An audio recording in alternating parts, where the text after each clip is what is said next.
Pamela Anderson Humphrey, Director of the Red Cross, talked to us about the Red Cross's initial response to evacuees from Hurricane Katrina who came to Riverside for refuge.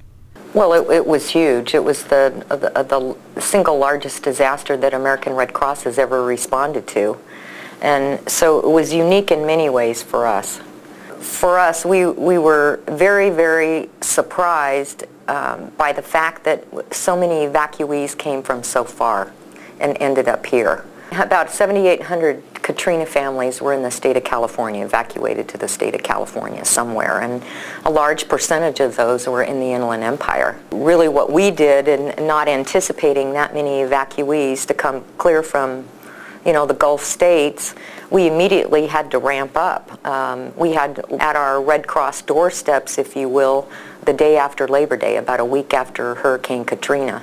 It was originally, I think, overwhelming, but at the same time, I look back and it was one of the most rewarding experiences that we've ever had.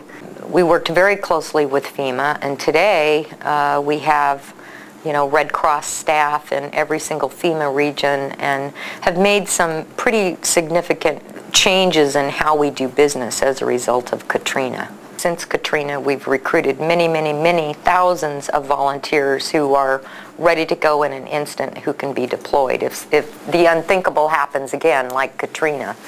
We have caches of emergency equipment on hand well in advance of a disaster so that it can be deployed immediately.